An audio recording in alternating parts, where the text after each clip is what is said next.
Alright guys, just thought I'd do a video tonight. I've got bank holiday tomorrow, but I thought this one would talk about happiness a little bit. I'm just having a shot of red wine tonight because I'm chilling out a bit. But I was just going to talk about the problems with dopamine and connection to happiness. And it's quite funny. If you go through TED Talks, look for a guy called Pascal. Pascal's easy for me to remember because this, it's to do with physics. But there's a bit on there where he's discussing about a rat, and there's three bits on this little bit of graph. First one, the little graph sort of dumps. It's pretty flat except for this little jump at the beginning.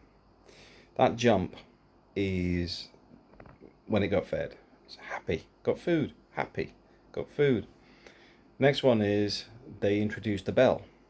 Bell, happy. Over time, it became happy when the bell rang because it knew it was food. Then on the last one, there's a little bit of happiness because of the bell, and then they stopped feeding it. And the thing is, it went down. So it's gone from a positive to disappointment. Now, it's a bit like a lot of the dots connect about multiple things out there. So if you look at the last days of Rome, often I say this. I don't remember saying it much in the videos, but a lot of the stuff we're facing in the West, I call it the last days of Rome. It's where people's expectations are beyond sustainability. So it's a bit like we've got all these strikes in the UK, and we need more money. We want this. Not that some of the roles are overpaid in the first place, because everything's out of sync. And I know some people go, Matt, it's all right for you to say that. I've had these conversations before where someone says, oh, a truck driver should get paid as much as you. And I'm like, well, I can learn to drive a truck in 2 weeks. It's took me about a decade to have the knowledge that I have to actually be able to do what I do. Same as a doctor. It's so simple, and it's often from the other perspective of the 2 week driver that the assumption is you should get paid exactly the same. Yeah, disagree. Same as it gets into the whole economics of it. How many drivers there are, the number of people that do what I do. The answer is what I do, it's shrinking all the time.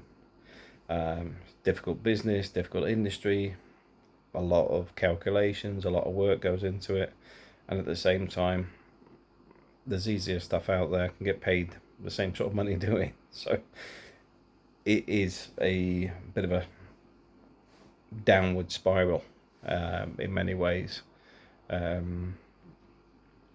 But let's go back to dopamine. So the point being is the rat positivity. A lot of people go on 2 weeks holidays. Reality is, it's like this bank holiday. This is what's all brought up today. It's great getting away from work for Monday, or having a bank holiday Friday. When you have that, oh, I ain't got work tomorrow. If your job's not very good or whatever, it's fantastic news. It's a positive. But that makes you happy. That's a little bit of happiness. It's a little bit sad that you, like now, I'm not actually going anywhere or doing anything. It's just that I don't have to think about work for tomorrow. But it has meant that Friday afternoon, as soon as I finish work, I switched off completely. It's not, oh, what do I need to get out for Monday? It's everything's put off for Tuesday. Don't get me wrong, I've got to read a document probably tomorrow for work, because I said I'd have a look if I've got time. But over this weekend, I've done a fair bit of stuff, sorted my dietary stuff out, started doing a bit more exercise, cleaned the room out, thinned my shirts and stuff, put away my winter clothes. It's been quite proactive. But why am I bringing this up? Because the point is, when you go on holiday, if you're there for a few weeks, you start to, the initial thing is where it's a build up. It's holidays coming up next week. I can't wait. All the work problems pushed to one side because you know the door's there. The door's there. I'm going to be able to be in a week's time. I'm going to go off to Thailand. I'm going to go wherever, Bermuda, whatever. That's the focus. But imagine if you split it up to mini breaks. And I've seen this years ago where you split it up on the bank holidays. So like this week, we're off Monday. Well, imagine if you booked Monday, Tuesday, or Friday, and went to Prague or Croatia or something, because Jet2, Ryanair, and all these other ones do these flights, mini trips, quite cheap. But a lot of it is not the actual main event. Let's just say the location, because it's a bit like where I live in Spain. It's a beach. You know, people find it funny I don't like beaches because I don't like sand on my feet.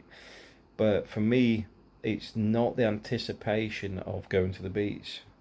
It's the fact of the calm of getting out the office environment, going home, spending time with the wife, spending time with the kids. The location is just that it's a calm, beautiful location for the family. When you're going away on these sort of trips, it's about getting my stuff ready. Have I got the right clothing? Have I got my suntan lotion? Is, you know, making sure everything's there. And it's not a negative because you're pumped up because you're going away. And then when you get there, if you're there for 2 weeks, maybe the first 3 days you're getting rid of the jet lag and chilling out, whatever. But by the second week, sometimes you're feeling, be nice to go back. I'm bored now or whatever. But imagine if you took that same 2 weeks, which is, let's call it 10 working days, and you split those 10 working days all over the year. Instead of having 1 2-week holiday, split them into twos and have 5 holidays in a year. And that's it. City breaks is a good example. There's other stuff out there. It doesn't even need to be abroad sometimes, because I mean, you look at even doing, what was I seeing, there's a big tank event coming up in Cornwall, or you could do Formula One. You can do, there's a lot of stuff out there, because like I said, it's not just the event, it's the build up to it, and they're coming back, and then you're looking forward to the next event. And I probably mentioned this in my last video. When I used to come into the UK, it was for fixed contracts. So I come in, do what I need to do, and get back out. My focus was deliver on time or ahead of schedule, and get on the flight out, head home. That's why it's a little bit different now, because the setup I got at the minute, it's a bit more long term. It's a bit 2 on 2 off unless something changes. You know, in the sense of maybe it's an emergency meeting, so I have to put back going home for another week. There's variables in there. Before, it used to be like, come in, hit the contract, turn it around, do what you have to do, and back out the door. Because one of the key things about then is my rates are higher than they are now. So the key thing for a business is they want rid of me as quick as they can because I'm expensive, but they want the results because it wins contracts, it fulfills obligations, fulfills legalities. So they want you in and back out, in and out. That's reality. So that's why sort of today it's been quite a interesting one, because thinking about it, and then like I said, we'll talk about the rat, and although rats and humans, well, depends on some of them, are not closely matched. But reality is that little bit of a rise, and you can see the effect I've thought, how these things can impact you. It's what happened recently? Oh, the burger ban. Because I go at the burger van on a Saturday or whatever, Saturday or Sunday. I don't go twice a week. I once a. It's not there. But the problem is, you go there with the anticipation of a hot dog or a burger, and it's not there. You know what happens? You're hungry. Now, there is no need to be hungry. It's because the anticipation was there was food, you haven't got it. Now, I won't say I'm on a low, but the point being is, I'm then hungry because it was like an expectation of there being some food there. And to be fair, today, although I went there, wasn't there, I didn't actually eat. And it was just like, oh, I was hoping they're there today. One of those things. But that's your day. Up and down, up and down. So how do you create more ups and downs? A lot of it is about expectations, looking to make things more positive, and don't over egg it. I mean, like that. It's a simple thing. Burger van. No control over the things. Don't even know the people, so I couldn't even tell you what schedule they work. But you get into the routine of it being there.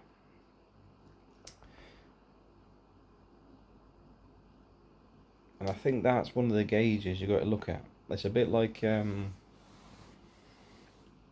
people do weight loss.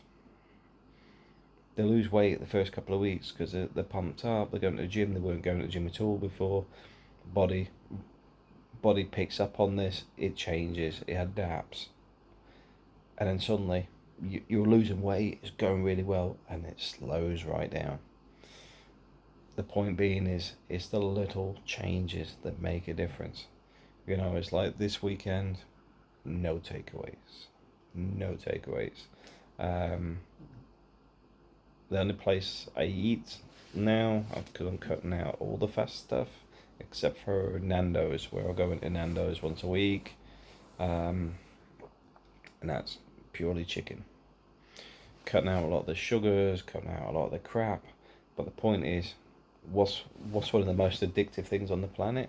Well, even more addictive than, I can't even say the C word on YouTube, I suppose. The answer is sugar.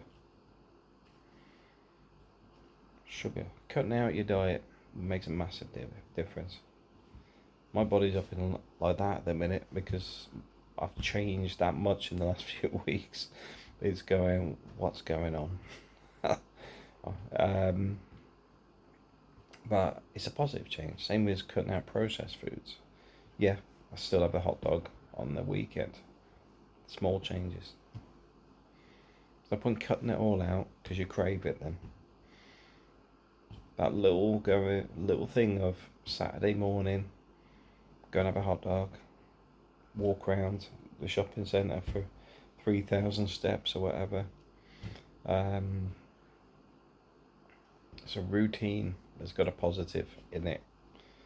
Because I may not be buying anything because there's not a lot up at that shopping centre, but it's more about the steps, the going around, the doing something, the motivation. Just something to think about. It's not that I've got the answer here, it's just that think about how dopamine affects your life. Like I said, sugar kicks you with a very strong positive. Same with alcohol, drugs, tobacco. They all are focused on it. Even in business and gambling. Gambling's another one.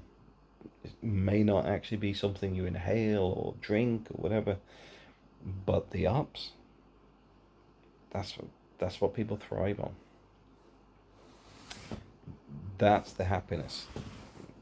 But the problem with all of these, like dopamine, it's addictive. Now, yes, what happened to the rat? Actually, rigged electrodes to its brain to give it happiness, and basically it could press a button and get electric shocks. I believe its death was from starving itself to death. Now, don't get me wrong, we're not all rats here. But the fact that that impact can happen just highlights how much stuff is influenced on your life, on dopamine, the positivity, the small sales. You know, because even you get a new mobile, really happy for the day, aren't you? The day. How much did it cost you? 20 hours work? More? Because that's how I value stuff. I value it in hours. That's why I'm so tight with my cash. Because it's got to justify the hours I put in to pay for it. But it's short term, like a brand new car. That smell, it's great. You get into it. 2 weeks later, you're eating in it. You're leaving burger wrappers on it or whatever. It's no longer new. Was it worth how much you put into it? Because all these things cost time, not money, time. Because money only buys stuff, right? You buy a clock, it doesn't give you time. You buy a bed, it doesn't give you sleep. You buy a car, it doesn't give you happiness. The offset is time. Everything is time. If you don't weigh it all up in time, you're missing the point. It's the same as extremely wealthy people, same with trust fund kids and people that got on the silver platter, or they push themselves that far, that they're constantly trying to push to the next level. They often miss happiness because the addiction is to do the next, and not taking the time to see what they've already got. Spend time with the family. Do small things, go in a hot air balloon. Visit countries that you may never see otherwise.